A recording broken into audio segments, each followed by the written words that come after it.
Running for governor.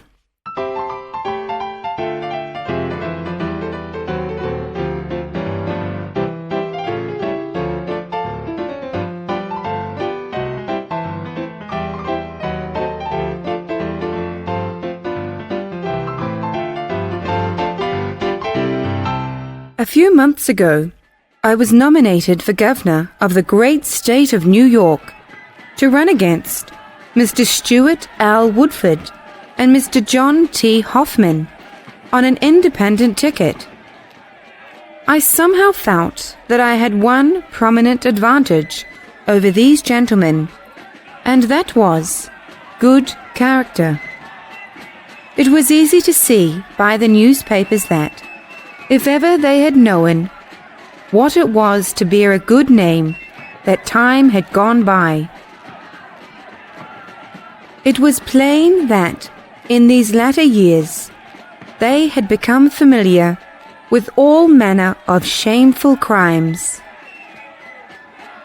But at the very moment that I was exalting my advantage and joyful in it in secret, there was a muddy undercurrent of discomfort riling the deeps of my happiness, and that was the having to hear my name bandied about in familiar connection with those of such people.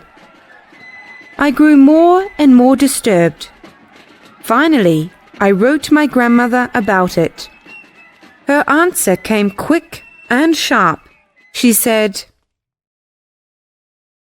"You have never done a single thing in all your life to be ashamed of.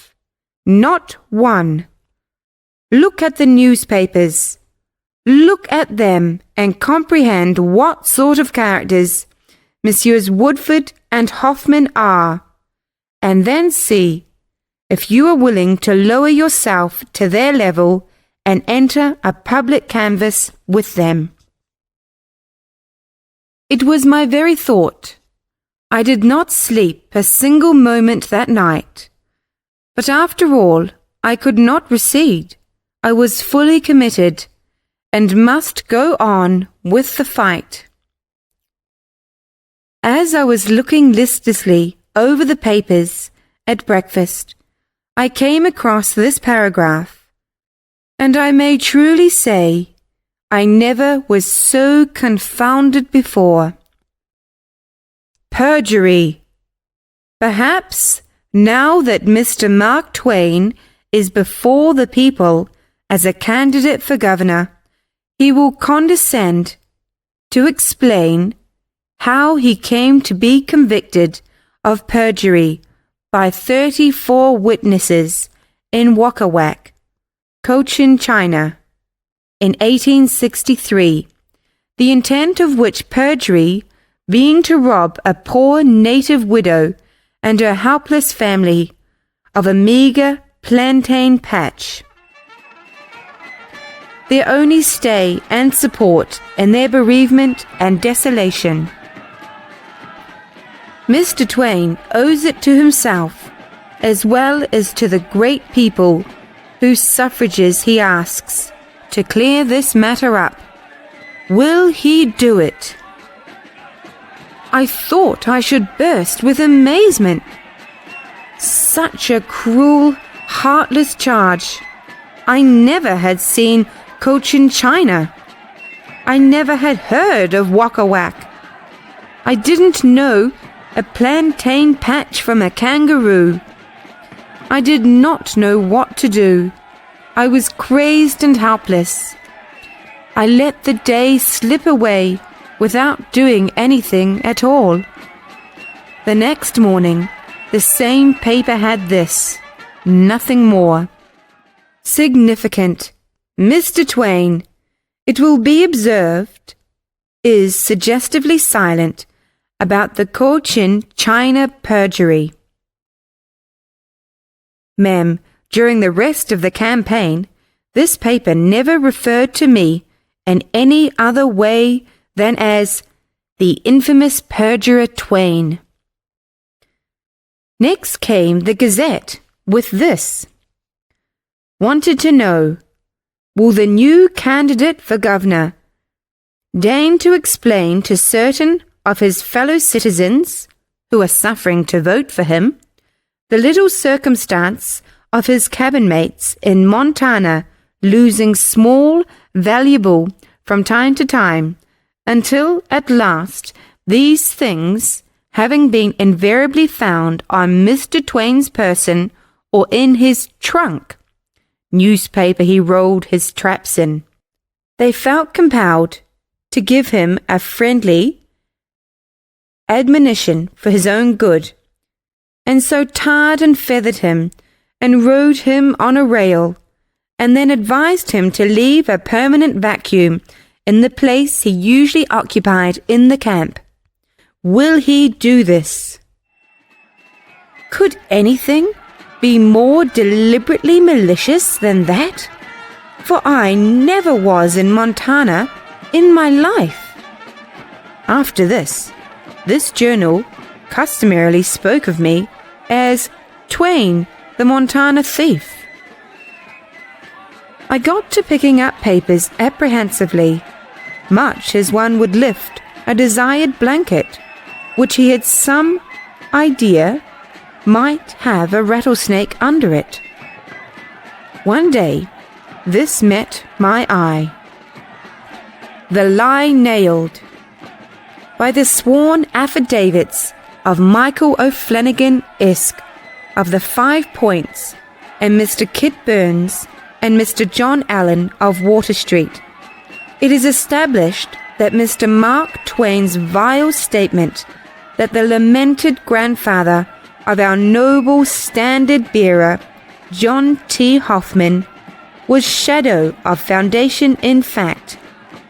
It is disheartening to virtuous men to see such shameful means resorted to achieve political success as the attacking of the dead in their graves, and defiling their honoured names with slander.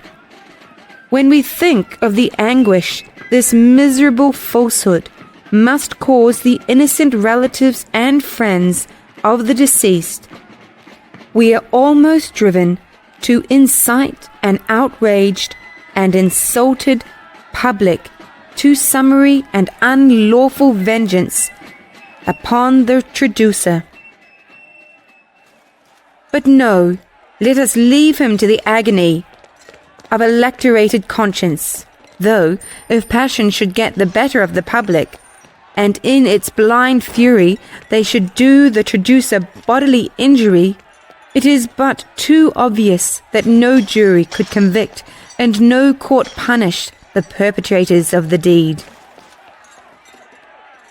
The ingenious closing sentence had the effect of moving me out of bed with dispatch that night, and out at the back door also, while the outraged and insulted public surged in the front way, breaking furniture and windows in their righteous indignation as they came, and taking off such property as they could carry when they went. And yet I can lay my hand upon the book and say that I never slandered Governor Hoffman's grandfather.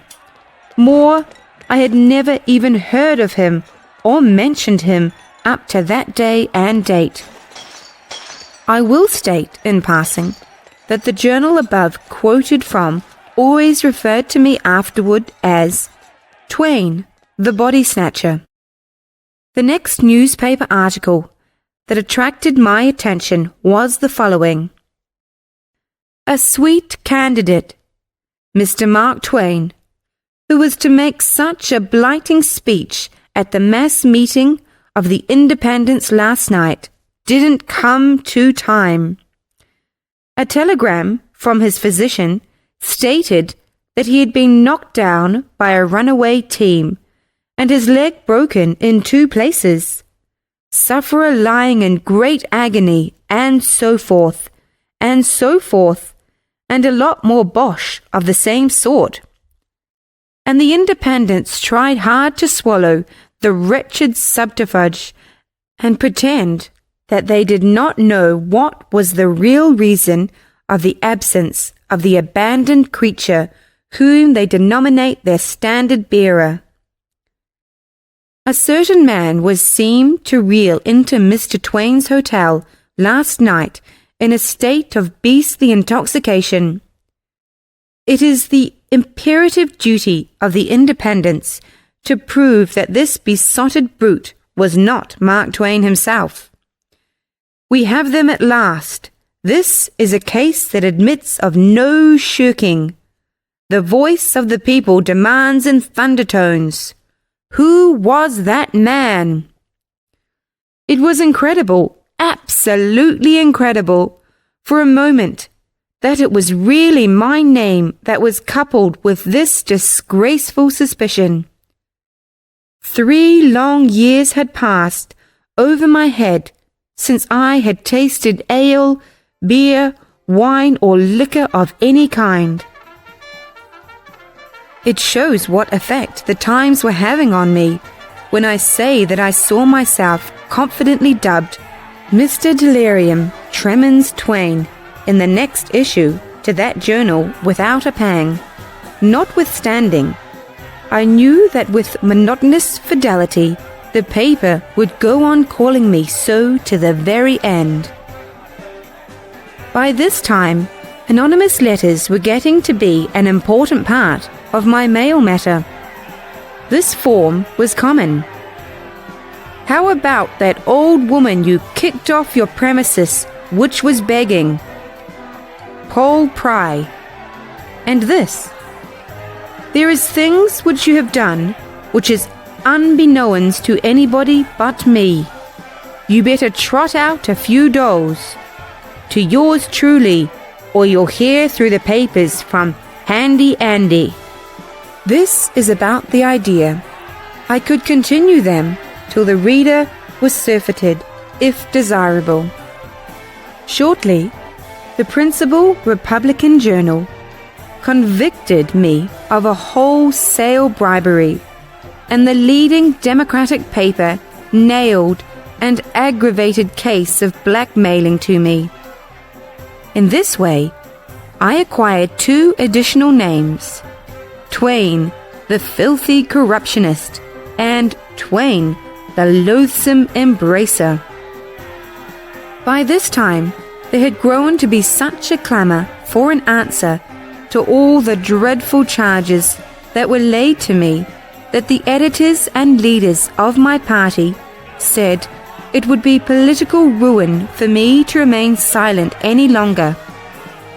As if to make their appeal the more imperative, the following appeared in one of the papers the very next day: "Behold the man. The independent candidate still maintains silence, because he dare not speak. Every accusation against him has been amply proved, and they have been endorsed and re-endorsed by his own eloquent silence, till at this day he stands forever convicted. Look upon your candidate, independence. Look upon the infamous perjurer, the Montana thief, the body snatcher. Contemplate your incarnate delirium tremens, your filthy corruptionist, the loathsome embracer. Gaze upon him, ponder him well, and then say if you can give your honest votes to a creature who has earned his dismal array of titles by his hideous crimes, and dare not open his mouth in denial of any one of them." There was no possible way of getting out of it, and so, in deep humiliation, I set about preparing to answer a mass of baseless charges and mean and wicked falsehoods. But I never finished the task, for the very next morning a paper came out with a new horror, a fresh malignity, and seriously charged me with burning a lunatic asylum with all this inmates, because it obstructed the view from my house. This threw me into a sort of panic. Then came the charge of poisoning my uncle to get his property, with an imperative demand that the grave should be opened. This drove me to the verge of distraction. On top of this, I was accused of employing toothless and incompetent old relatives to prepare the food for the foundling hospital where I was warden.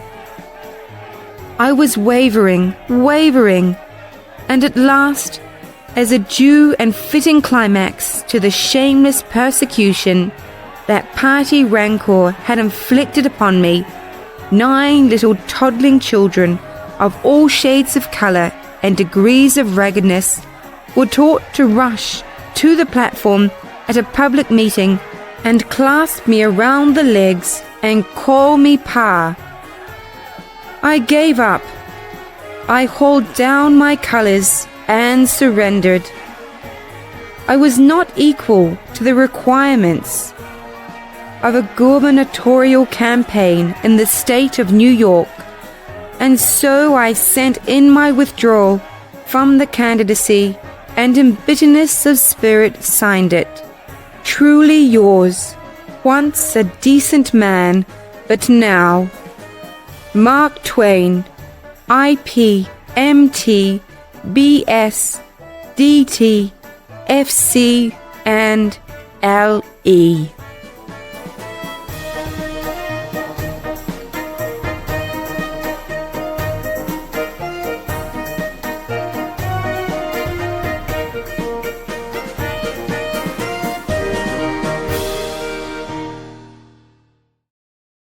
The Stolen White Elephant.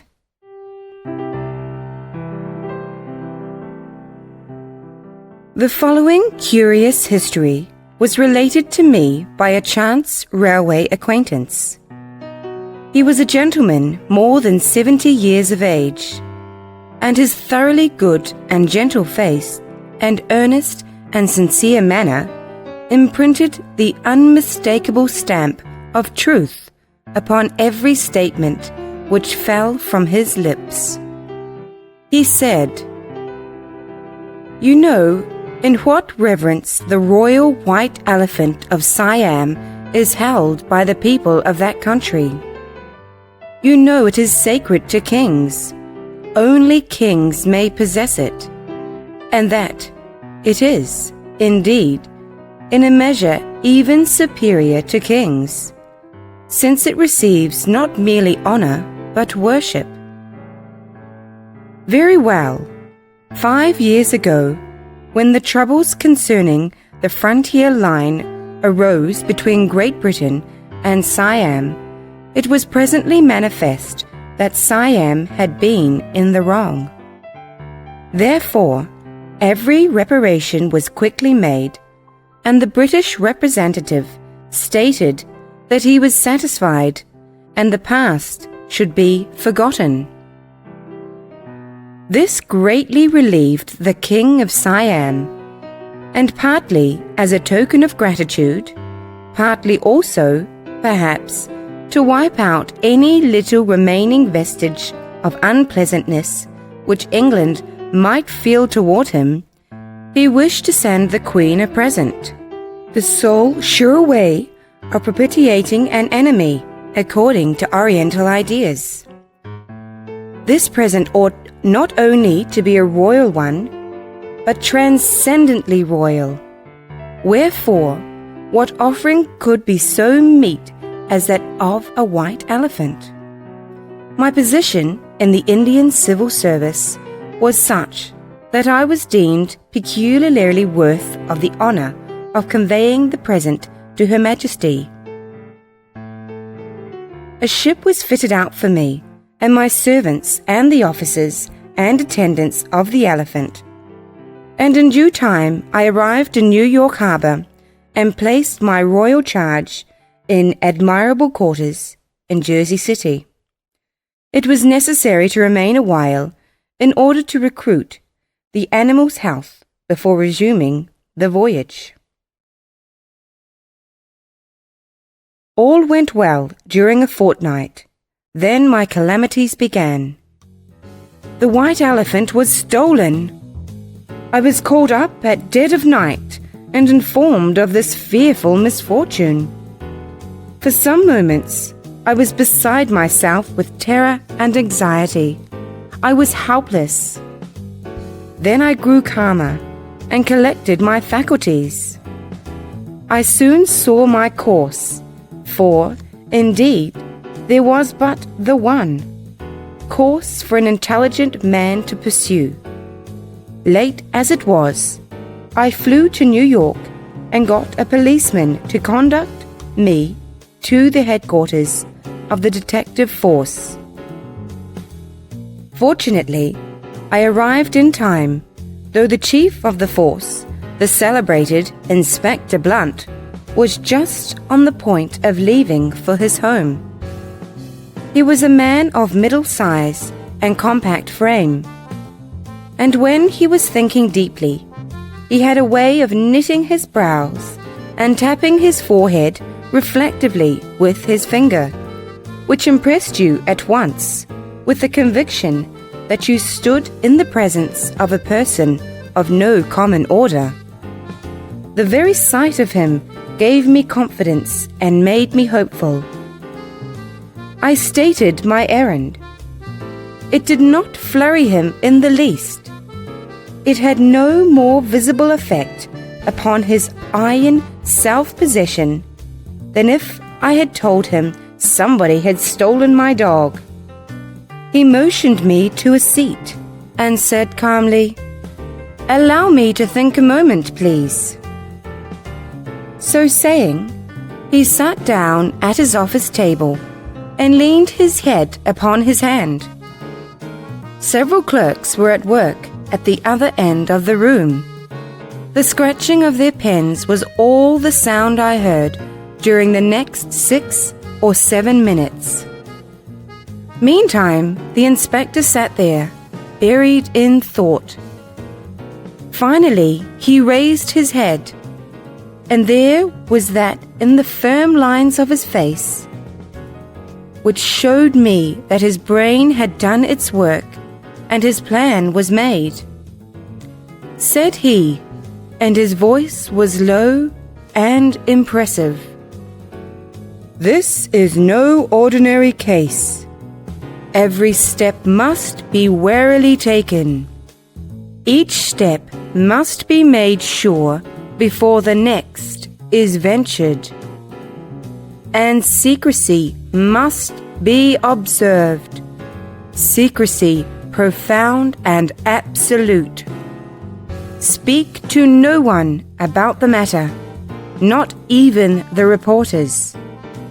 I will take care of them. I will see that they get only what it may suit my ends to let them know." He touched a bell. A youth appeared. "Alaric, tell the reporters to remain for the present." The boy retired. "Now, let us proceed to business, and systematically. Nothing can be accomplished in this trade of mine without strict and minute method." He took a pen and some paper. "Now, name of the elephant." "Hassan ben Ali ben Selim Abdullah Muhammad Moist Alhamid Jamset Gigi Boy Dulep Sultan Ibu Budpur." "Very well. Given name?" "Jumbo." "Very well. Place of birth?" "The capital city of Siam." "Parents living?" "No, dead." "Had they any other issue besides this one?" "None. He was an only child." "Very well. These matters are sufficient under that head. Now please describe the elephant, and leave out no particular, however insignificant, that is, insignificant from your point of view.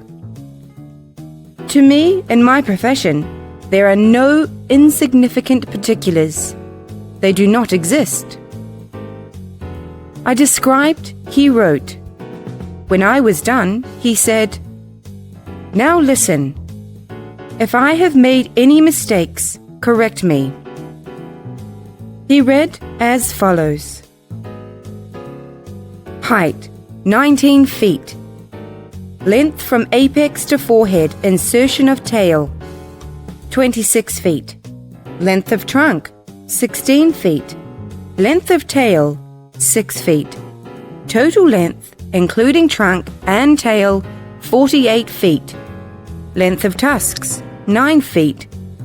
Ears keeping with these dimensions. Footprint resembles the mark left when one upends a barrel in the snow. The color of the elephant, a dull white, has a hole the size of a plate in each ear for the insertion of jewelry, and possesses the habit, in a remarkable degree, of squirting water upon spectators, and of maltreating with his trunk not only such persons as he is acquainted with, but even entire strangers. Limps slightly with his right hind leg, and has a small scar in his left armpit caused by a former boil. Had on, when stolen, a castle containing seats for 15 persons, and a gold cloth saddle blanket the size of an ordinary carpet. There were no mistakes. The inspector touched the bell, handed the description to Alaric, and said, "Have 50,000 copies of this printed at once and mailed to every detective office and pawnbroker's shop on the continent." Alaric retired. "There, so far so good. Next, I must have a photograph of the property." I gave him one. He examined it critically and said, "It must do, since we can do no better. But he has his trunk curled up and tucked into his mouth. That is unfortunate, and is calculated to mislead, for of course he does not usually have it in that position." He touched his bell. "Alaric, have 50,000 copies of this photograph made the first thing in the morning, and mail them with the descriptive circulars." Alaric retired to execute his orders. The inspector said, "It will be necessary to offer a reward, of course. Now, as to the amount, what sum would you suggest?" "To begin with, I should say, well, $25,000. "It is an intricate and difficult business. There are 1,000 avenues of escape and opportunities of concealment. These thieves have friends and pals everywhere." "Bless me! Do you know who they are?" The weary face, practiced in concealing the thoughts and feelings within, gave me no token, nor yet the replying words, so quietly uttered, "Never mind about that. I may, and I may not." We generally gather a pretty shrewd inkling of who our man is by the manner of his work and the size of the game he goes after. We are not dealing with a pickpocket or a hall thief now. Make up your mind to that. This property was not lifted by a novice. But, as I was saying, considering the amount of travel which will have to be done, and the diligence with which the thieves will cover up their traces as they move along, 25,000 may be too small a sum to offer. Yet I think it worth while to start with that. So we determined upon that figure as a beginning. Then this man, whom nothing escaped which could by any possibility be made to serve as a clue, said, "There are cases in detective history to show that criminals have been detected through peculiarities in their appetites. Now, What does this elephant eat? And how much? Well, as to what he eats, he will eat anything. He will eat a man. He will eat a Bible. He will eat anything between a man and a Bible. Good, very good indeed, but too general. Details are necessary. Details are the only valuable things in our trade. Very well, as to men. At one meal, or, if you prefer, during one day, how many men will he eat, if fresh? He would not care whether they were fresh or not. At a single meal, he would eat 5 ordinary men. Very good, 5 men. We will put that down. What nationalities would he prefer? He is indifferent about nationalities. He prefers acquaintances, but it is not prejudiced against strangers. Very good. Now, as to Bibles, how many Bibles would he eat at a meal? He would eat an entire edition. It is hardly succinct enough. Do you mean the ordinary octavo or the family illustrated? I think he would be indifferent to illustrations, that is. I think he would not value illustrations above simple letterpress. No, you do not get my idea. I refer to bulk. The ordinary octavo Bible weighs about 2 pounds and a half, while the great quarto with the illustrations weighs 10 to 12. How many door Bibles would he eat at a meal? If you knew this elephant, you could not ask. He would take what they had. Well, put it in dollars and cents then. We must get at it somehow. The door costs $100 a copy, Russia leather, beveled. He would require about $50,000 worth, say an edition of 500 copies. Now that is more exact. I will put that down. Very well. He likes men and Bibles. So far, so good. What else will he eat? I want particulars. He will leave Bibles to eat bricks. He will leave bricks to eat bottles. He will leave bottles to eat clothing. He will leave clothing to eat cats. He will leave cats to eat oysters. He will leave oysters to eat ham. He will leave ham to eat sugar. He will leave sugar to eat pie. He will leave pie to eat potatoes. He will leave potatoes to eat bran. He will leave bran to eat hay. He will leave hay to eat oats. He will leave oats to eat rice. For he was mainly raised on it. There is nothing whatever that he will not eat but European butter, and he would eat that if he could taste it. Very good. General quantity at a meal, say about, well, anywhere from 1/4 to 1/2 ton. And he drinks anything that is fluid, milk, water, whiskey, molasses, castor oil, camphene, carbolic acid. It is of no use to go into particulars. Whatever fluid occurs to you, set it down. He will drink anything that is fluid, except European coffee. Very good. As to quantity, put it down 5 to 15 barrels. His thirst varies. His other appetites do not. These things are unusual. They ought to furnish quite good clues towards tracing him. He touched the bell. Alaric, summon Captain Burns. Burns appeared. Inspector Blunt unfolded the whole matter to him, detail by detail. Then he said, in the clear, decisive tones of a man whose plans are clearly defined in his head, and who is accustomed to command, Captain Burns, Detail Detective Jones, Davis, Halsey, Bates and Hackett to shadow the elephant. Yes, sir.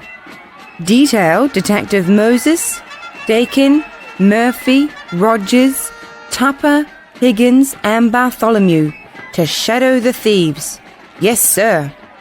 Place a strong guard, a guard of 30 picked men, with a relief of 30, over the place from whence the elephant was stolen, to keep strict watch there night and day, and allow none to approach, except reporters, without written authority from me.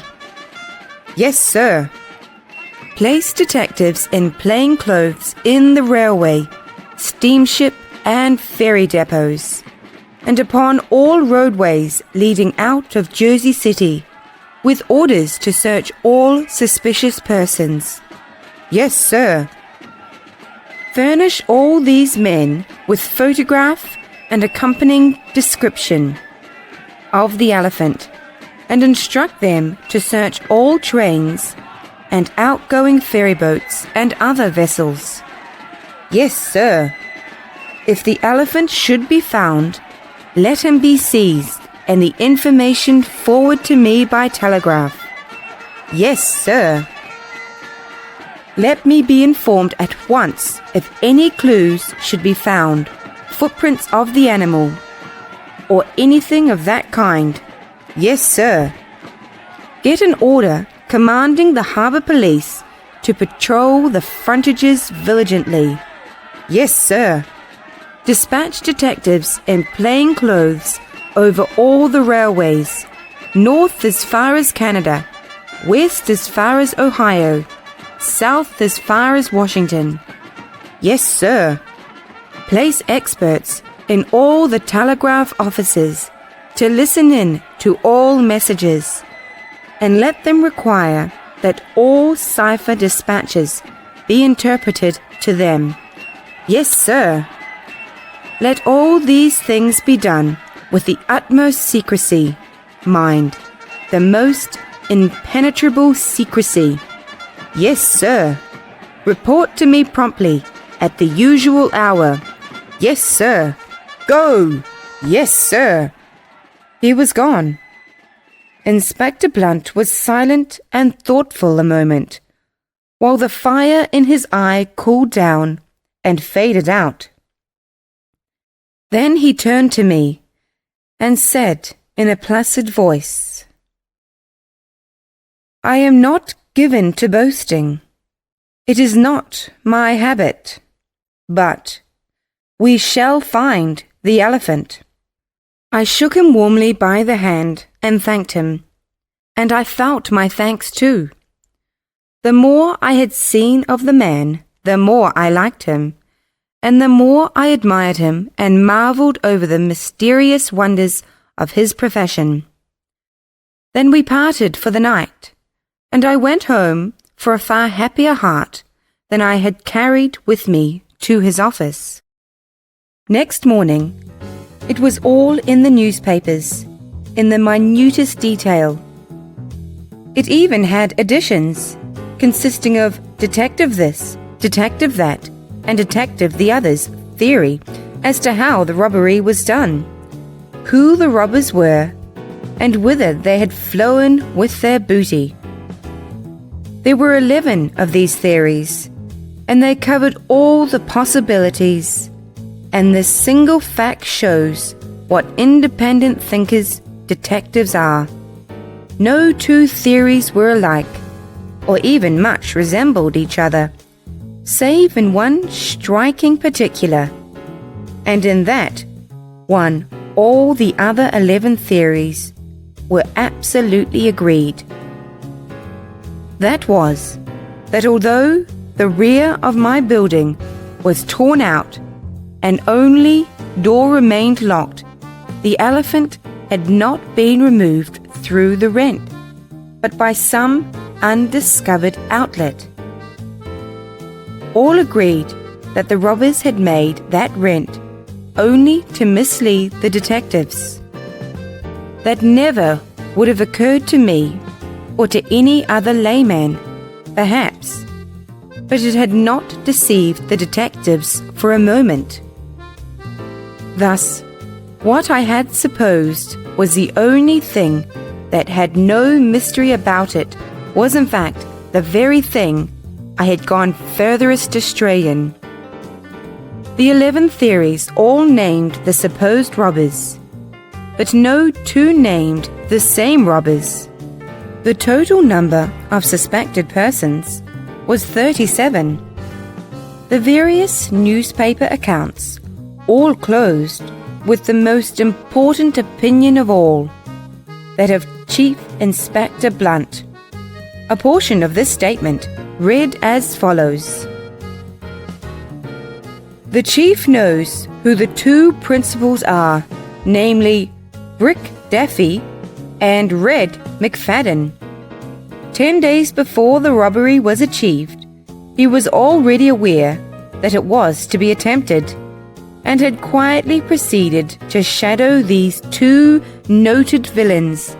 But unfortunately, on the night in question, their track was lost, and before it could be found again, the bird was flown, that is, the elephant. Daffy and McFadden are the boldest scoundrels in the profession.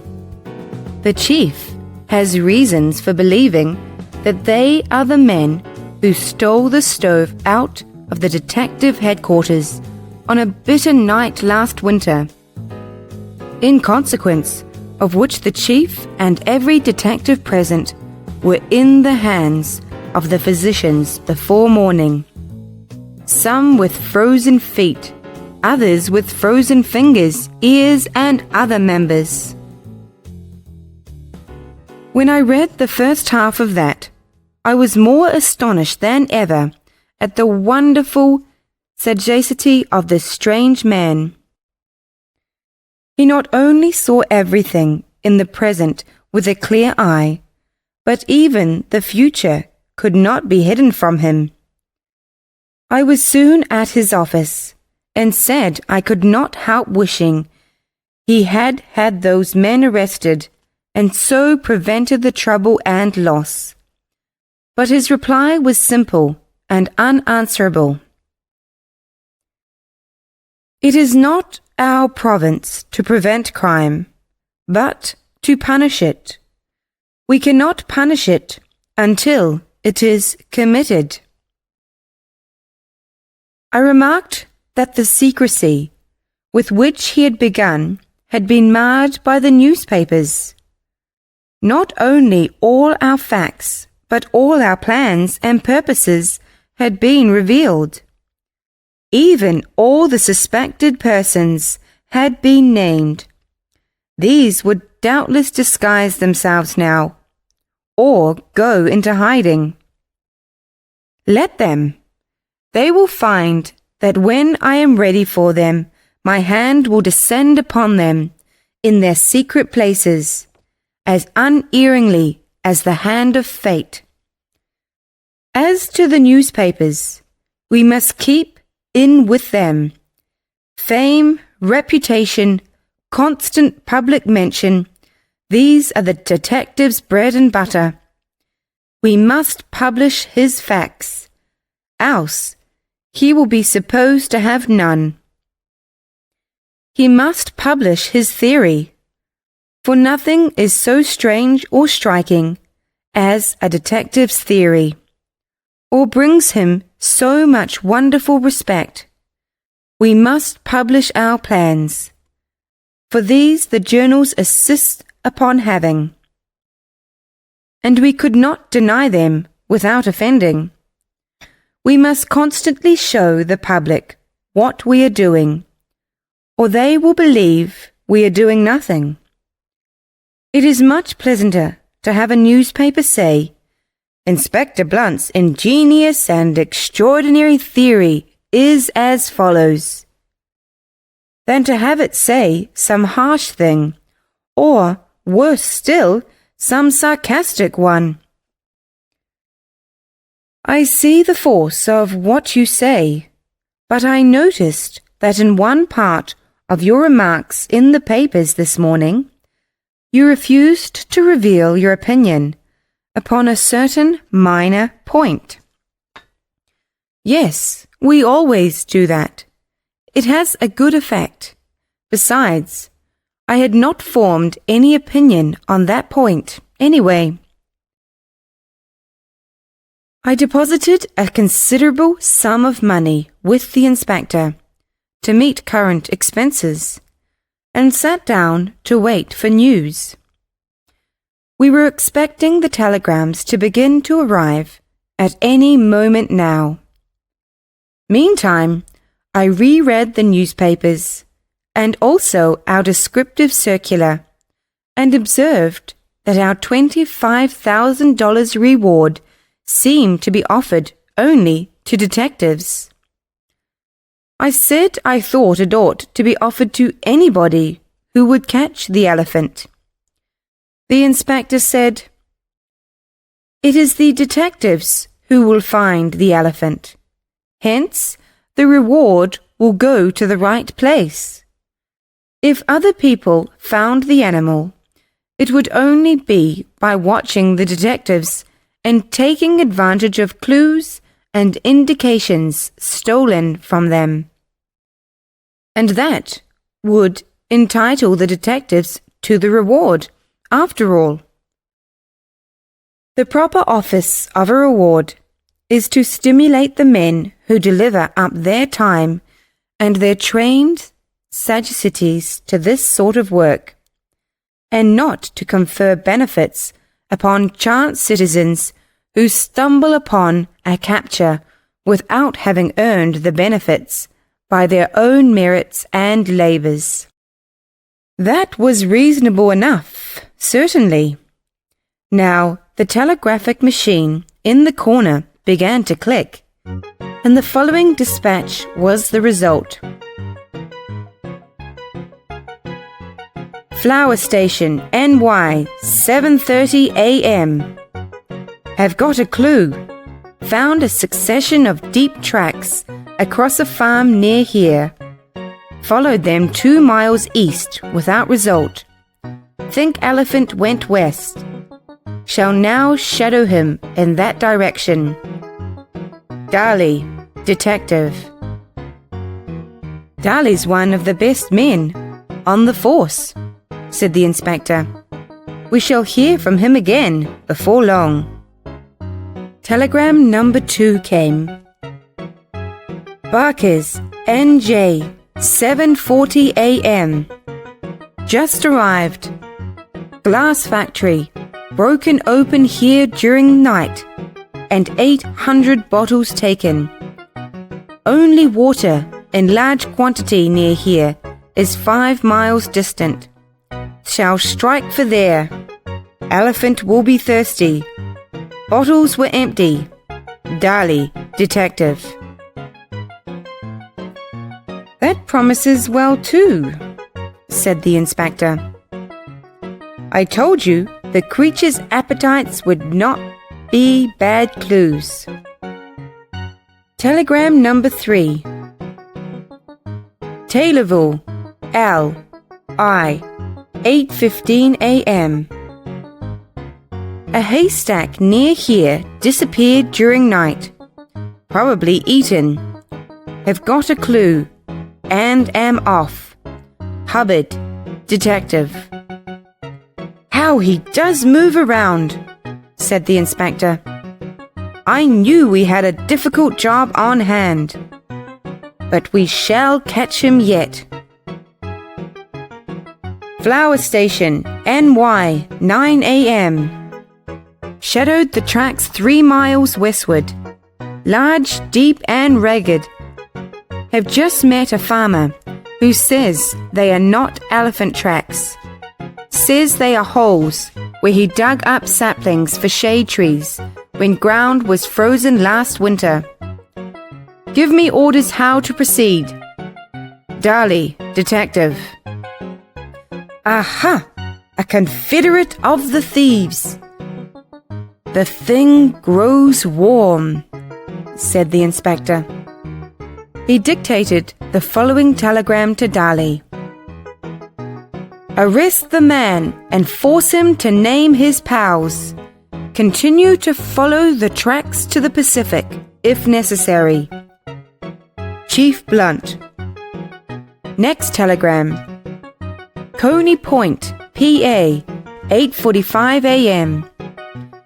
Gas office broken open here during night and 3 months. Unpaid gas bills taken. Have got a clue and am away. Murphy, detective. Heavens, said the inspector. Would he eat gas bills? Through ignorance, yes, but they cannot support life, at least unassisted. Now came this exciting telegram. Ironville, NY, 9:30 a.m. Just arrived. This village in consternation. Elephant passed through here at 5 this morning. Some say he went east, some say west, some north, some south, but all say they did not wait to notice particularly. He killed a horse. Have secure a piece of it for a clue. Killed it with his trunk, from style of blow. Think he struck it left-handed. From position in which horse lies, think elephant travelled northward along line Berkeley Railway. Has 4.5 hours start, but I move on his track at once. Pause, detective. I uttered exclamations of joy. The inspector was as self-contained as a graven image. He calmly touched his bell. Alaric, send Captain Burns here. Burns appeared. How many men are ready for instant orders? 96, sir. Send them north at once. Let them concentrate along the line of the Berkeley Road north of Ironville. Yes, sir. Let them conduct their movements with the utmost secrecy. As fast as others are at liberty, hold them for orders. Yes, sir. Go. Yes, sir. Presently came another telegram. Sage Corners, NY, 10:30. Just arrived. Elephant passed through here at 8:15. All escaped from the town but a policeman.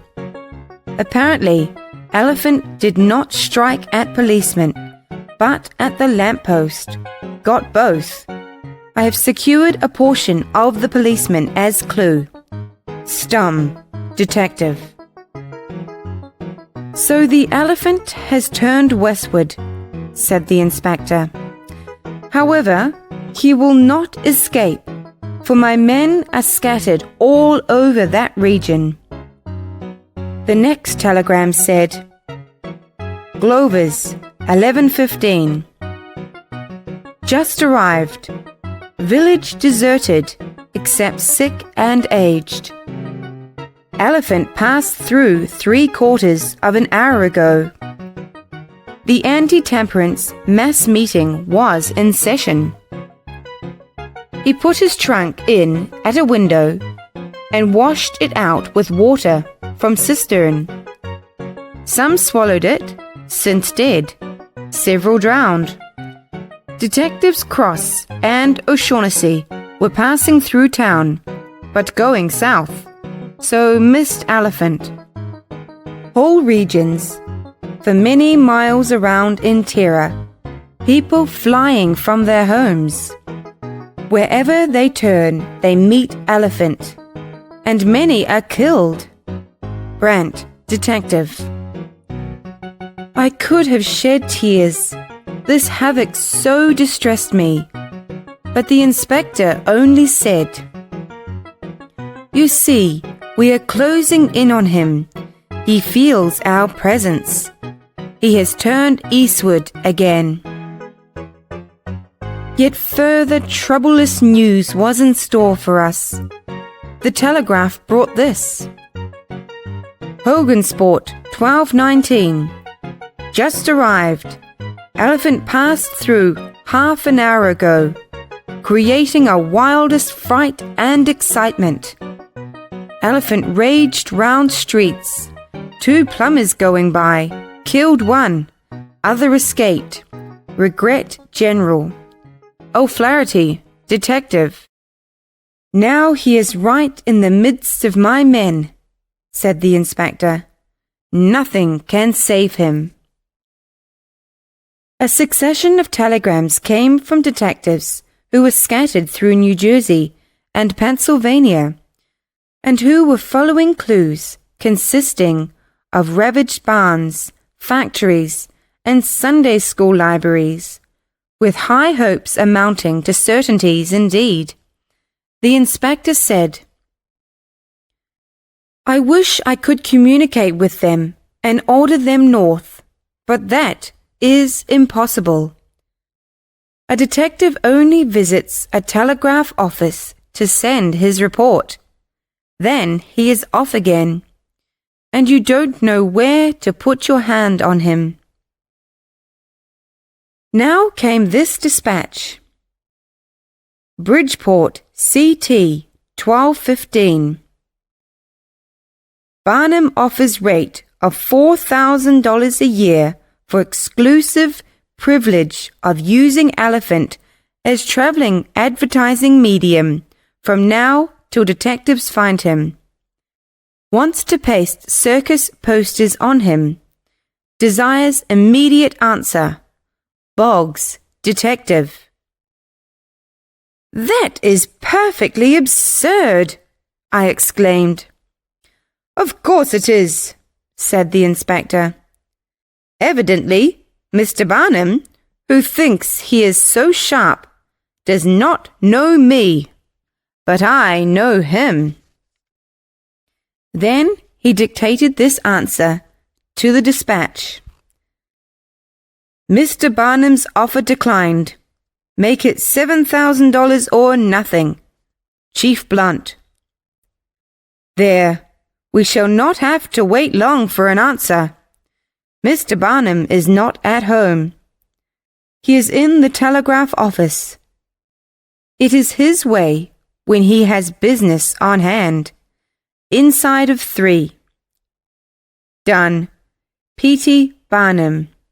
So interrupted the clicking telegraphic instrument. Before I could make a comment upon this extraordinary episode, the following dispatch carried my thoughts into another and very distressing channel. Bolivia, NY, 12:50. Elephant arrived here from the south and passed through toward the forest at 11:50, dispersing a funeral on the way and diminishing the mourners by 2. Citizens fired some small cannonballs into him, and they fled. Detective Burke and I arrived 10 minutes later from the north, but mistook some excavations for footprints, and so lost a good deal of time. But at last we struck the right trail and followed it to the woods. We then got down on our hands and knees and continued to keep a sharp eye on the track, and so shadowed it into the brush. Burke was in advance. Unfortunately, the animal had stopped to rest. Therefore, Burke, having his head down, intent upon the track, butted up against the elephant's hind legs before he was aware of his vicinity.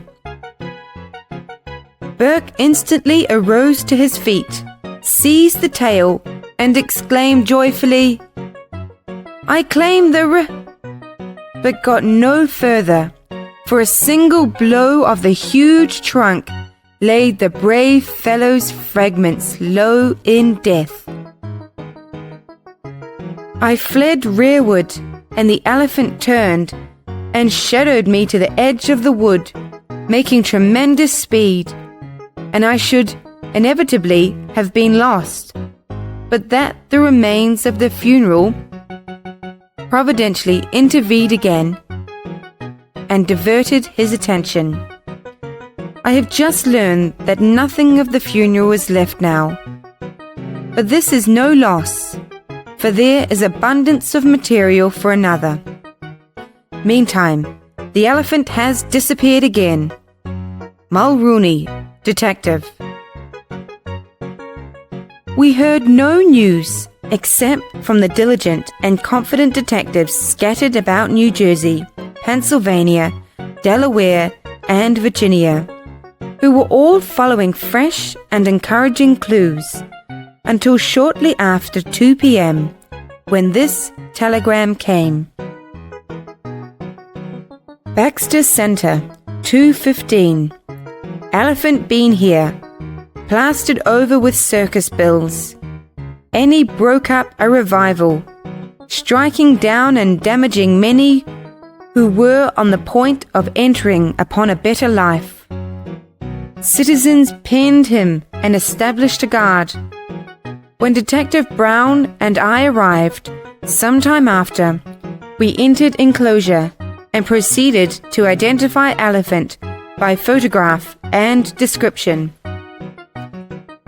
All masks tallied exactly except one, which we could not see, the boil scar under armpit.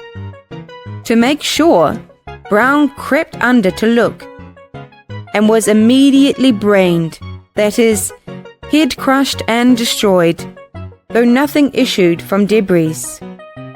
All fled, so did elephant, striking right and left with much effect. He escaped, but left bold blood track from cannon wounds. Rediscovery certain. He broke southward through a dense forest. Brent, Detective. That was the last telegram. At nightfall, a fog shut down, which was so dense that objects but 3 feet away could not be discerned. This lasted all night. The ferry boats and even the omnibuses had to stop running. Next morning, the papers were as full of detective theories as before. They had all our tragic facts in detail also, and a great many more, which they had received from their telegraphic correspondence. Column after column was occupied, a third of its way down with glaring headlines, which had made my heart sink to read. Their general tone was like this: "The white elephant at large. He moves upon his fatal march, whole villages deserted by their fright-stricken occupants. Pale terror goes before him. Death and devastation follow after. After these, the detectives. Barns destroyed, factories gutted, harvest devoured, public assemblies dispersed, accompanied by scenes of carnage impossible to describe. Theories of 34 of the most distinguished detectives on the forces. Theory of Chief Blunt." "There," said Inspector Blunt, almost betrayed into excitement. "This is magnificent. This is the greatest windfall that any detective organization ever had. The fame of it will travel to the ends of the earth and endure to the end of time, and my name with it." But there was no joy for me. I felt as if I had committed all those red crimes, and that the elephant was only my irresponsible agent. And how the list had grown. In one place, he had interfered with an election and killed 5 repeaters. He had followed this act with the destruction of 2 poor fellows, named O'Donoghue and McFlanagan, who had found a refuge in the home of the oppressed of all lands only the day before. and were in the act of exercising for the first time the noble right of American citizens at the polls, when stricken down by the relentless hand of the scourge of Siam. In another, he had found a crazy sensation, preacher preparing his next season's heroic attacks on the dance, the theatre, and other things which can't strike back, and had stepped on him. And in still another place, he had killed a lightning rod agent. And so the list went on, growing redder and redder, and more heartbreaking. 60 persons had been killed, and 240 wounded. All the accounts bore just testimony to the activity and devotion of the detectives, and all closed with the remark that 300,000 citizens and 4 detectives saw the dread creature, and 2 of the latter he destroyed. I dreaded to hear the telegraphic instrument begin to click again. By and by the messages began to pour in, but I was happily disappointed in their nature. It was soon apparent that all trace of the elephant was lost. The fog had enabled him to search out a good hiding place unobserved. Telegrams from the most absurdly distant points reported that a dim, vast mass had been glimpsed there through the fog at such and such an hour, and was undoubtedly the elephant. This dim, vast mass had been glimpsed in New Haven, in New Jersey, in Pennsylvania, in interior New York, in Brooklyn, and even in the city of New York itself. But in all cases, the dim, vast mass had vanished quickly and left no trace. Every detective of the large force scattered over this huge extent of country sent his hourly report, and each and every one of them had a clue, and was shadowing something, and was hot upon the heels of it. But the day passed without other result. The next day the same. The next just the same. The newspaper reports began to grow monotonous, with facts that amounted to nothing, clues which led to nothing, and theories which had nearly exhausted the elements which surprise and delight and dazzle. By advice of the inspector, I doubled the reward. 4 more dull days followed. Then came a bitter blow to the poor, hard-working detectives. The journalists declined to print their theories and coldly said, "Give us a rest." 2 weeks after the elephant's disappearance, I raised the reward to $75,000 by the inspector's advice. It was a great sum, but I felt that I would rather sacrifice my whole private fortune than lose my credit with my government. Now that the detectives were in adversity, the newspapers turned upon them and began to fling the most stinging sarcasms at them. This gave the minstrels an idea, and they dressed themselves as detectives and hunted the elephant on the stage in the most extravagant way. The caricaturists made pictures of detectives scanning the country with spyglasses, while the elephant at their backs stole apples out of their pockets. And they made all sorts of ridiculous pictures of the detective badge. You have seen that badge printed in gold on the back of detective novels. No doubt it is a wide, staring eye with the legend, "We never sleep."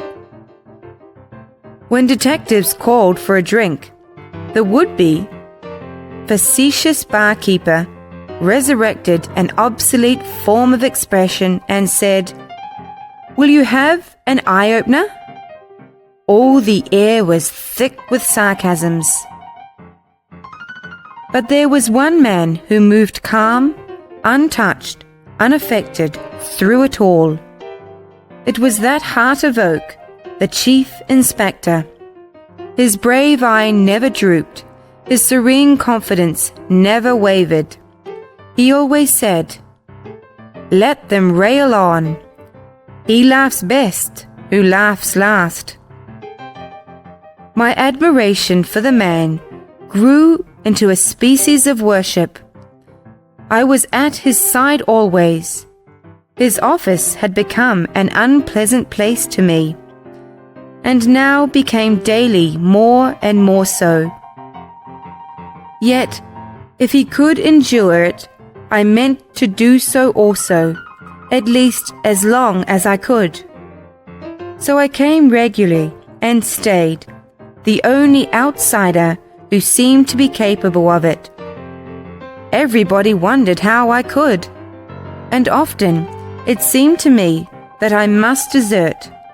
But at such times, I looked into that calm and apparently unconscious face and held my ground. About 3 weeks after the elephant's disappearance, I was about to say one morning that I should have to strike my colours and retire, when the great detective arrested the thought by proposing one more superb and masterly move. This was to compromise with the robbers. The fertility of this man's invention exceeded anything I have ever seen, and I have had a wide intercourse with the world's finest minds. He said he was confident he could compromise for $100,000 and recover the elephant. I said I believed I could scrape the amount together. But what would become of the poor detectives who had worked so faithfully? He said, "In compromises, they always get half." This removed my only objection. So the inspector wrote 2 notes in this form. "Dear Madam, your husband can make a large sum of money and be entirely protected from the law by making an immediate appointment with me, Chief Blunt." He sent one of these by his confidential messenger to the reputed wife of Brick Duffy, and the other to the reputed wife of Red McFadden. Within the hour, these offensive answers came. "Ye old fool! Brick Duffy's been dead 2 year. Bridget Mahoney." "Chief Bat, Red McFadden is hung, and in heaven 18 month. Any ass but a detective know that. Mary O'Hooligan." "I had long suspected these facts," said the inspector. "This testimony proves the unerring accuracy of my instinct." The moment one resource failed him, he was ready with another. He immediately wrote an advertisement for the morning papers, and I kept a copy of it. A-X WHLV 242 HT TJND FZ 328 WMLG OZPO -2 M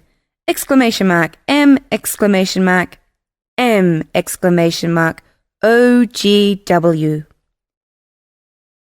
He said that if the chief was alive, this would bring him to the usual rendezvous. He further explained that the usual rendezvous was a glare where all business affairs between detectives and criminals were conducted. This meeting would take place at 12 the next night. We could do nothing till then, and I lost no time in getting out of the office, and was grateful indeed for the privilege. At 11 the next night, I brought $100,000 in banknotes and put them into the chief's hands, and shortly afterward he took his leave with the brave, old, undimmed confidence in his eye. An almost intolerable hour dragged to a close. Then I heard his welcome tread, and rose gasping, and tottered to meet him. How his fine eyes flamed with triumph! He said, "We've compromised. The jokers will sing a different tune tomorrow. Follow me." He took a lighted candle and strode down into the vast vaulted basement where 60 detectives always slept, and where a score were now playing cards to while the time. I followed close after him. He walked swiftly down to the dim and remote end of the place, and just as I succumbed to the pangs of suffocation and was swooning away, he stumbled and fell over the outlying members of a mighty object, and I heard him exclaim as he went down, "Our noble profession is vindicated! Here is your elephant!" I was carried to the office above and restored with carbolic acid. The whole detective force swarmed in, and such another season of triumphant rejoicing ensued as I had never witnessed before. The reporters were called, baskets of champagne were opened, toasts were drunk, the handshakings and congratulations were continuous and enthusiastic. Naturally, the chief was the hero of the hour, and his happiness was so complete, and had been so patiently and worthily and bravely won, that it made me happy to see it. Though I stood there, a homeless beggar, my priceless charge dead, and my position in my country's service lost to me, though what would always seem my fatally careless execution of a great trust. Many an eloquent eye testified its deep admiration for the chief, and many a detective's voice murmured, "Look at him, just the king of the profession. Only give him a clue, it's all he wants, and there ain't anything hid that he can't find." The dividing of the $50,000 made great pleasure. When it was finished, the chief made a little speech while he put his share in his pocket, in which he said, "Enjoy it, boys, for you've earned it, and more than that, you've earned for the detective profession undying fame." A telegram arrived, which read, "Monroe, Mitch, 10 p.m. First time I've struck a telegraph office in over 3 weeks. Have followed those footprints horseback through the woods 1,000 miles to here, and they get stronger and bigger and fresher every day. Don't worry, inside of another week I'll have the elephant. This is dead sure. Daly, Detective." The chief ordered 3 chairs for Daly, one of the finest minds on the force, and then commanded that he be telegraphed to come home and receive his share of the reward. So ended that marvelous episode of the stolen elephant. The newspapers were pleasant with praises once more. The next day, with one contemptible exception, this sheet said, "Great is the detective. He may be a little slow in finding a little thing like a mislaid elephant. He may hunt him all day and sleep with his rotting carcass all night for 3 weeks. But he will find him at last if he can get the man who mislaid him to show him the place. Poor Hassan was lost to me forever. The common shots had wounded him fatally. He had crept to that unfriendly place in the fog, and there, surrounded by his enemies and in constant danger of detection, he had wasted away with hunger and suffering till death gave him peace. The compromise cost me $100,000. My detective expenses were $42,000 more. I never applied for a place again under my government. I am a ruined man and a wanderer on the earth, but my admiration for that man, whom I believe to be the greatest detective the world has ever produced, remains undimmed to this day, and will so remain until the end.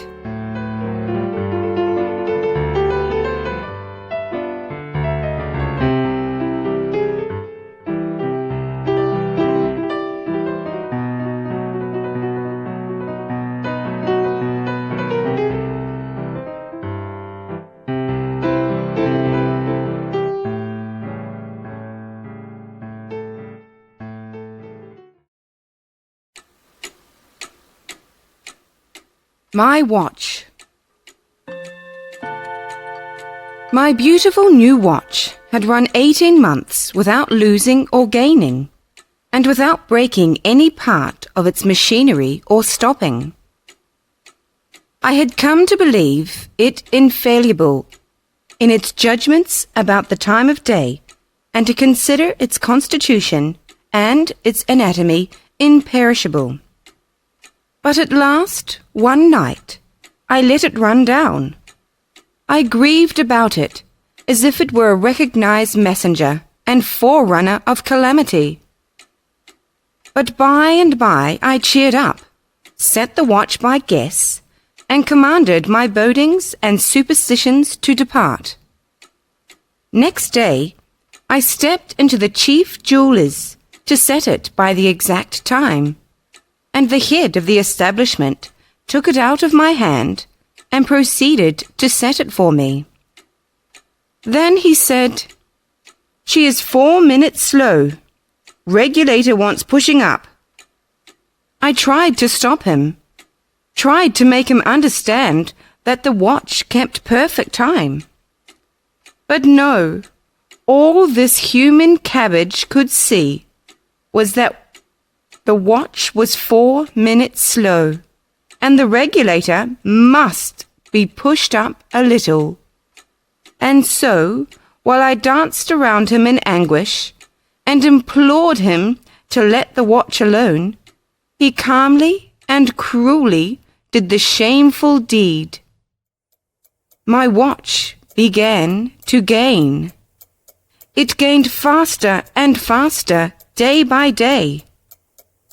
Within the week, it sickened to a raging fever, and its pulse went up to 150 in the shade. At the end of 2 months, it had left all the timepieces of the town far in the rear, and was a fraction over 13 days ahead of the almanac. It was way into November, enjoying the snow, while the October leaves were still turning. It hurried up house rent, bills payable, and such things, in such a ruinous way that I could not abide it. I took it to the watchmaker to be regulated. He asked me if I had ever had it repaired. I said no, it had never needed any repairing. He looked a look of vicious happiness, and eagerly pried the watch open, and then put a small dice box into his eye, and peered into its machinery. He said it wanted cleaning and oiling, besides regulating. Come in a week. After being cleaned and oiled and regulated, my watch slowed down to that degree that it ticked like a tolling bell. I began to be left by trains. I failed all appointments. I got to missing my dinner. My watch strung out 3 days' grace to 4 and let me go to protest. I gradually drifted back into yesterday, then day before, then into last week, and by, the comprehension came upon me that all solitary and alone I was lingering along in week before last, and the world was out of sight. I seemed to detect in myself a sort of sneaking fellow feeling for the mummy in the museum, and desire to swap news with him. I went to a watchmaker again. He took the watch all to pieces while I waited, and then said the barrel was swelled. He said he could reduce it in 3 days. After this, the watch averaged well, but nothing more. For half a day, it would go like the very mischief, and keep up such a barking and wheezing and whooping and sneezing and snorting that I could not hear myself think for the disturbance. And as long as it held out there was not a watch in the land that stood any chance against it. But the rest of the day it would keep on slowing down and falling along until all the clocks it had left behind caught up again. So at last, at the end of 24 hours, it would trot up to Judge's stand all right and just in time. It would show a fair and square average, and no man could say it had done more or less than its duty. But a correct average is only a mild virtue in a watch, and I took this instrument to another watchmaker. He said the king bolt was broken. I said I was glad it was nothing more serious. To tell the plain truth, I had no idea what the king bolt was, but I did not choose to appear ignorant to a stranger. He repaired the king bolt, but what the watch gained in one way, it lost in another. It would run a while, and then stop a while, and then run a while again, and so on, using its own discretion about the intervals. And every time it went off, it kicked back like a musket. I padded my breast for a few days, but finally took the watch to another watchmaker. He picked it all to pieces and turned the ruin over and over under his glass. And then he said there appeared to be something the matter with the hair trigger. He fixed it and gave it a fresh start. It did well now, except that always at 10 minutes to 10, the hands would shut together like a pair of scissors, and from that time forth they would travel together. The oldest man in the world could not make head or tail of the time of day by such a watch, and so I went again to have the thing repaired. The person said that the crystal had got bent, and that the mainspring was not straight.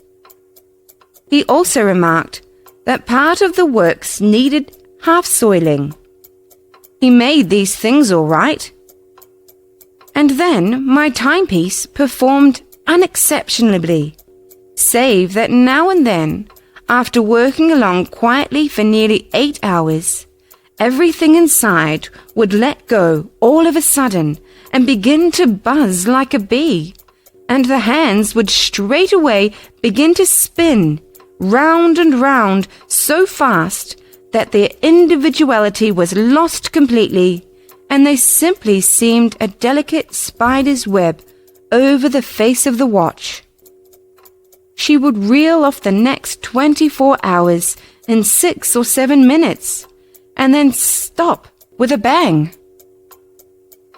I went with a heavy heart to one more watchmaker, and looked on while he took her to pieces. Then I prepared to cross-question him rigidly, for this thing was getting serious.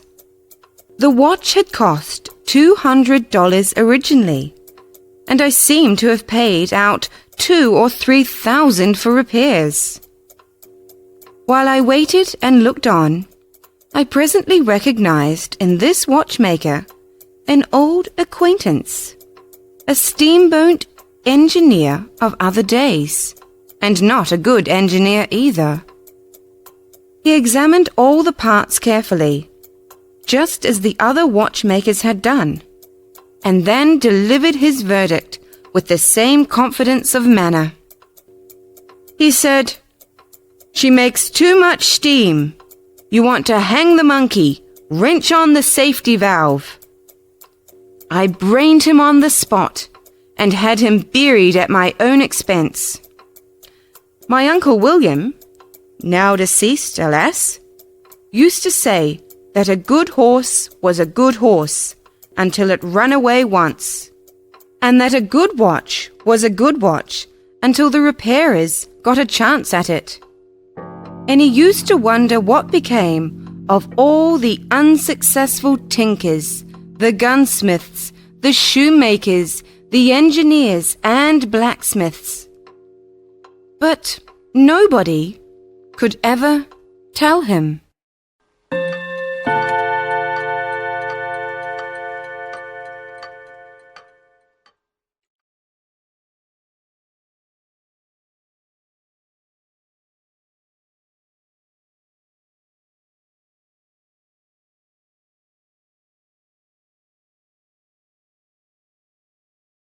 The Death Disc by Mark Twain. This was in Oliver Cromwell's time. Colonel Mayfair was the youngest officer of his rank in the armies of the Commonwealth, he being but 30 years old. But young as he was a veteran soldier, and tanned and war-worn, for he had begun his military life at 17. He had fought in many battles, and had won his high place in the service and in the admiration of men, step by step, by valour in the field. But he was in deep trouble now. A shadow had fallen upon his fortunes. The winter evening was come, and outside were storm and darkness. Within, a melancholy silence. For the colonel and his young wife had talked their sorrow out, had read the evening chapter and prayed the evening prayer, and there was nothing more to do but sit hand in hand and gaze into the fire and think and wait. They would not have to wait long, they knew that, and the wife shuddered at the thought. They had one child, Abby, 7 years old, there idle.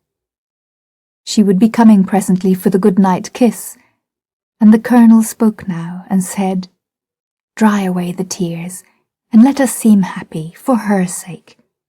We must forget, for the time, that which is to happen. I will shut them up in my heart, which is breaking. And we will accept what is appointed for us, and bear it in patience, as knowing that whatsoever he doth is done in righteousness, and meant in kindness. Saying his will be done, Yes, I can say it with all my mind and soul. I would I could say it with my heart. Oh, if I could, if this dear hand which I press and kiss for the last time— Shh, sweetheart, she is coming. A curly-headed little figure in night-clothes glided in at the door and ran to the father and was gathered to his breast and fervently kissed once, twice, 3 times. "Why, Papa, you mustn't kiss me like that. You rumple my hair." "Oh, I'm so sorry, so sorry.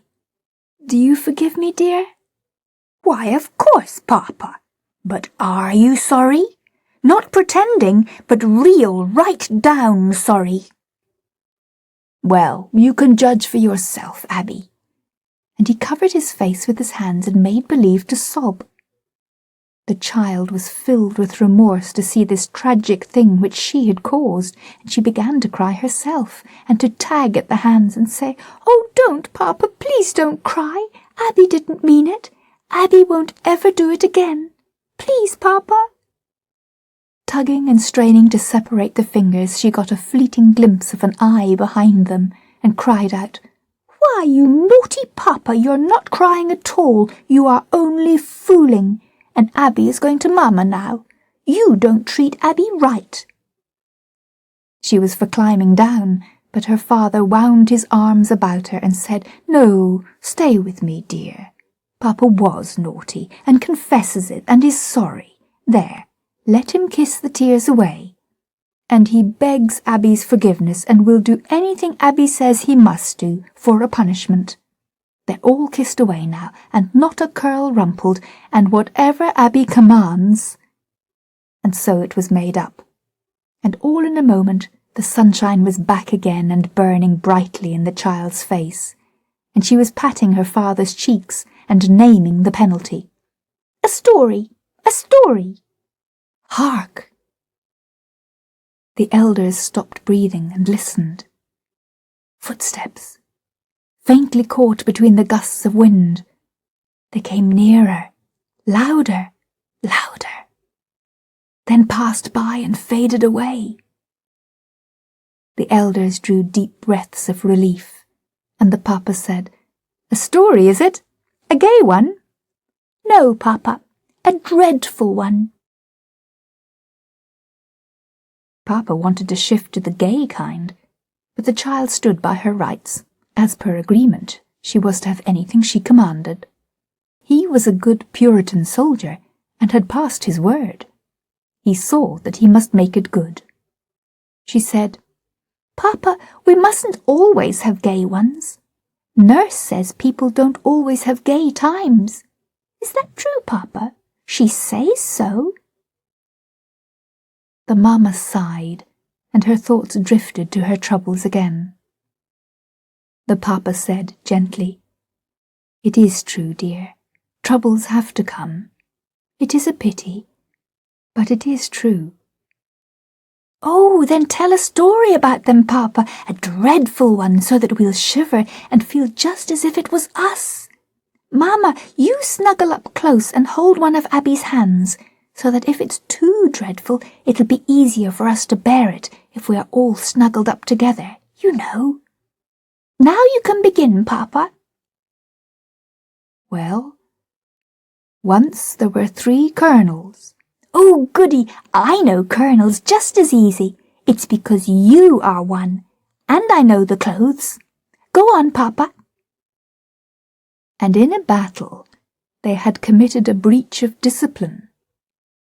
The large words struck the child's ear pleasantly, and she looked up full of wonder and interest and said, "Is it something good to eat, Papa?" The parents almost smiled, and the father answered, "No, quite another matter, dear. They exceeded their orders." "Is that something—" "No, it's as uneatable as the other. They were ordered to rain an attack on a strong position in a losing fight, in order to draw the enemy about and give the Commonwealth's forces a chance to retreat. But in their enthusiasm, they overstepped their orders, for they turned the feint into a fact, and carried the position by storm, and won the day and the battle. The Lord General was very angry at their disobedience, and praised them highly, and ordered them to London to be tried for their lives. "Is it the great General Cromwell, Papa?" "Yes." "Oh, I've seen him, Papa, and when he goes by our house so grand on his big horse with the soldiers, he looks so, well, I don't know just how, only he looks as if he isn't satisfied. And you can see the people are afraid of him. But I'm not afraid of him, because he didn't look like that at me." "Oh, you dear prattler. Well, the colonels came prisoners to London, and were put upon their honour, and allowed to go and see their families for the last— Hark!" They listened. Footsteps again, but again they passed by. The mamma leaned her head upon her husband's shoulder to hide her paleness. "They arrived this morning." The child's eyes opened wide. "Why, Papa, is it a true story?" "Yes, dear." "Oh, how good! Oh, it's ever so much better. Go on." "Why, Mamma, dear Mamma, are you crying?" "Never mind me, dear. I was thinking of the poor families." "But don't cry, Mamma.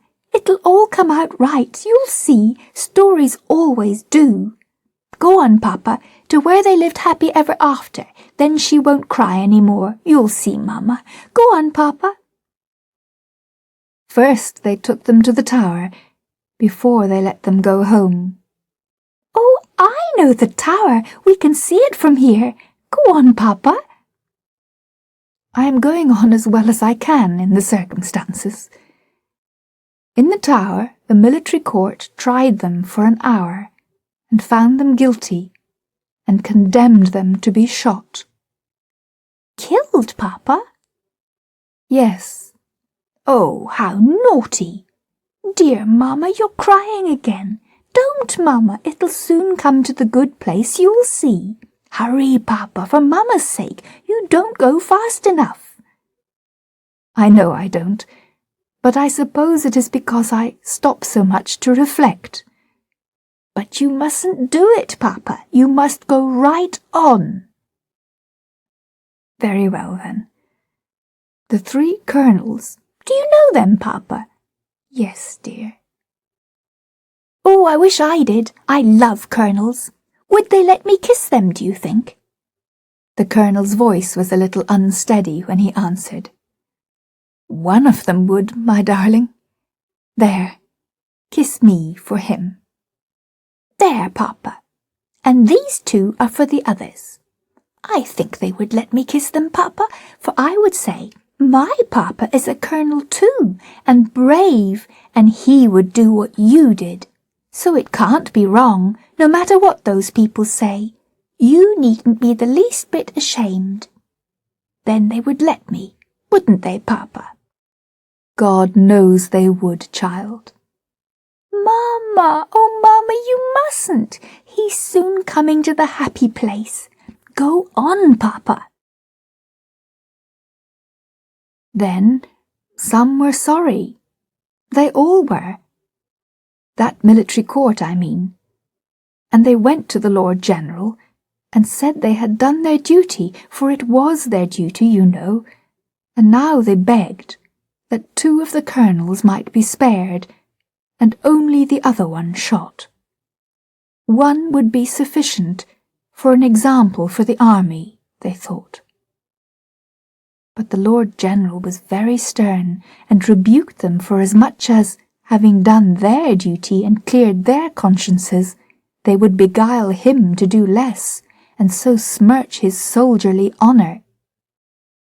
But they answered that they were asking nothing of him that they would not do themselves if they stood in his great place, and held in their hands the noble prerogative of mercy.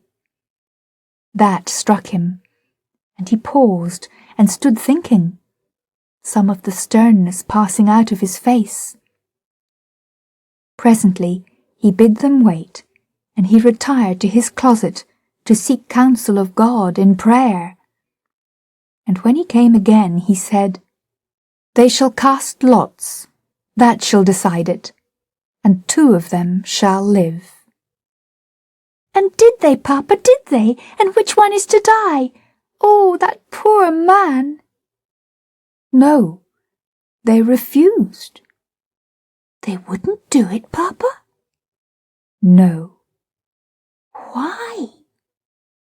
"They said that the one that got the fatal bean would be sentencing himself to death by his own voluntary act, and it would be but suicide, call it by what name one might. They said they were Christians, and the Bible forbade men to take their own lives. They sent back that word, and said they were ready. Let the court's sentence be carried into effect." "What does that mean, Papa?" They will all be shot. Hark! The wind? No. Tramp, tramp, tramp, rumble-dum-dum, rumble-dum-dum. "Open in the Lord General's name." "Oh, goody, Papa, it's the soldiers. I love the soldiers. Let them in, Papa, let me." She jumped down and scampered to the door and pulled it open, crying joyously, come in, here they are, Papa, grenadiers. I know the grenadiers." The file marched in and straightened up in line at shoulder arms. Its officer saluted. The doomed colonel standing erect and returning the courtesy. The soldier wife standing at his side, white, and with features drawn with inward pain, giving no other sign of her misery. The child gazing on the show with dancing eyes.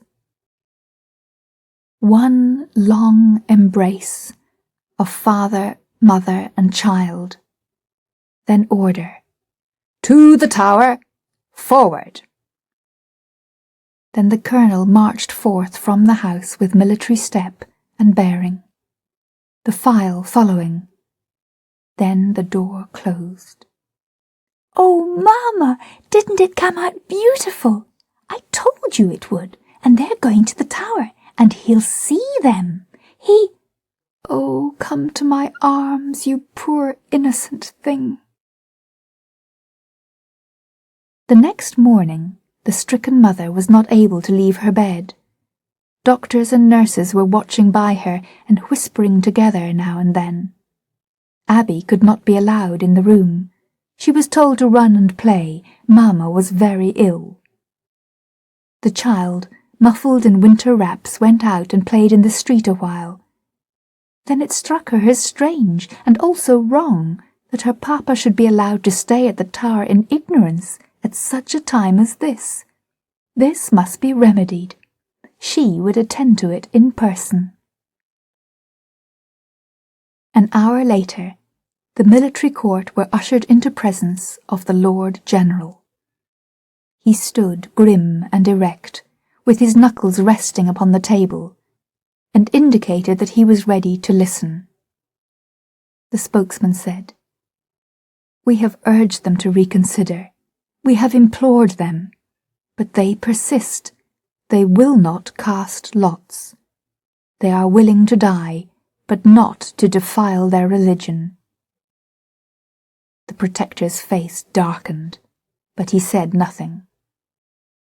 He remained a time in thought. Then he said, "They shall not all die.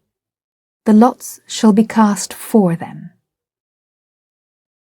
Gratitude shone in the faces of the court. "Send for them. Place them in that room there. Stand them side by side with their faces to the wall and their wrists crossed behind them. Let me have notice when they are there." When he was alone, he sat down, and presently gave this order to an attendant: "Go, bring me the first little child that passes by." The man was hardly out at the door before he was back again, leading Abby by the hand, her garments lightly powdered with snow. She went straight to the head of the state, that formidable personage, at the mention of whose name principalities and powers of the earth trembled, and climbed up in his lap and said, "I know you, sir. You are the Lord General. I have seen you. I have seen you when you went by my house. Everybody was afraid, but I wasn't afraid, because you didn't look cross at me. You remember, don't you? I had on my red frock. The one with the blue things on it down the front. Don't you remember that?" A smile softened the austere lines of the protector's face, and he began to struggle diplomatically with his answer. "Why, let me see. I was standing right by the house, my house, you know." "Well, you dear little thing, I ought to be ashamed, but you know—" The child interrupted reproachfully. "Now you don't remember it. Why, I didn't forget you." "Now I am ashamed, but I will never forget you again, dear. You have my word for it. You will forgive me now, won't you, and be good friends with me always and forever?" "Yes, indeed I will. Though I don't know how you came to forget it. You must be very forgetful. But I am too sometimes. I can forgive you without any trouble, for I think you mean to be good and do right, and I think you are just as kind, but you must snuggle me better, the way Papa does. It's cold." "You shall be snuggled to your heart's content, little new friend of mine. Always to be old friend of mine hereafter, isn't it? You remind me of my little girl. Not little any more now. But she was dear and sweet and daintily made like you. And she had your charm, little witch, all your conquering sweet confidence in friend and stranger alike, that wins to willing slavery any upon whom its precious compliment falls. She used to lie in my arms, just as you are doing now, and charm the weariness and care out of my heart and give it peace, just as you are doing now. And we were comrades, and equals and playfellows together. Ages ago it was, since that pleasant heaven faded away and vanished, and you have brought it back again. Take a burdened man's blessing for it, you tiny creature, who are carrying the weight of England, while I rest." "Did you love her very, very, very much?" "Ah, you shall judge by this. She commanded, and I obeyed." "I think you are lovely. Will you kiss me?" "Thankfully, and hold it a privilege too. There. This one is for you, and there. This one is for her. You made it a request, and you could have made it a command, for you are representing her, and what you command I must obey." The child clapped her hands with delight at the idea of this grand promotion. Then her ear caught an approaching sound, the measured tramp of marching men. "Soldiers! Soldiers, Lord General! Abby wants to see them!" "You shall, dear. But wait a moment. I have a commission for you." An officer entered and bowed low, saying, "They are come, Your Highness," bowed again, and retired. The head of the nation gave Abby 3 little discs of sealing wax, 2 white and 1 a ruddy red. For this one's mission was to deliver death to the colonel who should get it. "Oh, what a lovely red one! Are they for me?" "No, dear, they are for others. Lift the corner of that curtain there which hides an open door. Pass through, and you will see 3 men standing in a row, with their backs towards you and their hands behind their backs, so, each with one hand open like a cup. Into each of the open hands drop one of those things, then come back to me." Abby disappeared behind the curtain, and the protector was alone. He said reverently, "Of a surety that good thought came to me in my perplexity from him, who is an ever-present help to them that are in doubt and seek his aid. He knoweth where the choice should fall, and has sent his sinless messenger to do his will. Another would err, but he cannot err. Wonderful are his ways, and wise. Blessed be his holy name." The small fairy dropped the curtain behind her and stood for a moment, conning with alert curiosity the appointments of the chamber of doom, and the rigid figures of the soldiery and the prisoners. Then her face lighted merrily. She said to herself, "Why, one of them is Papa! I know who's back. He shall have the prettiest one." She tripped gaily forward and dropped the discs into the open hands, then peeped around under her father's arm and lifted her laughing face and cried out, "Papa, Papa, look what you've got! I gave it to you!" He glanced at the fatal gift, then sunk to his knees and gathered his innocent little executioner to his breast in an agony of love and pity. Soldiers, officers, released prisoners all stood paralyzed, for a moment, at the vastness of this tragedy. Then the pitiful scene smote their hearts, their eyes filled and they wept unashamed. There was deep and reverent silence during some minutes. Then the officer of the guard moved reluctantly forward and touched his prisoner on the shoulder, saying gently, "It grieves me, sir, but my duty commands." "Commands what?" said the child. "I must take him away. I'm so sorry." "Take him away? Where?" To, God help me, to another part of the fortress." "Indeed you can't. My mamma is sick, and I am going to take him home." She released herself and climbed upon her father's back and put her arms around his neck. "Now Abby's ready, Papa, come along." "My poor child, I can't. I must go with them." The child jumped to the ground and looked about her, wondering. Then she ran and stood before the officer and stamped her small foot indignantly and cried out, "I told you my mamma is sick, and you might have listened. Let him go. You must." "Oh, poor child, would God I could. But indeed I must take him away." "Attention, guard! Fall in! Shoulder arms!" Abby was gone, like a flash of light. In a moment she was back, dragging the Lord Protector by the hand. At this formidable apparition all present straightened up, the officers saluting and the soldiers presenting arms. "Stop them, sir! My mamma is sick and wants my papa, and I told them so, but they never even listened to me and are taking him away." The Lord General stood as one dazed. "Your papa, child? Is he your papa?"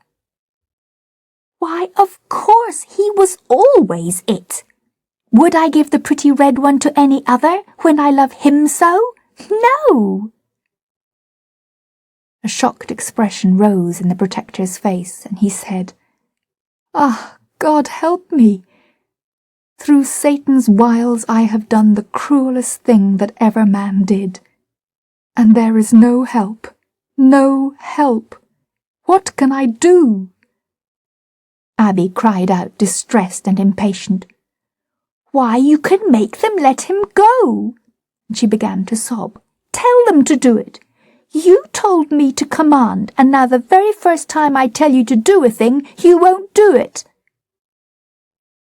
A tender light dawned in the rugged old face, and the Lord General laid his hand upon the small tyrant's head and said, "God be thanked for the saving accident of that unthinking promise, and you, inspired by him, for reminding me of my forgotten pledge, O incomparable child. Officer, obey her command. She speaks by my mouth. The prisoner is pardoned. Set him free."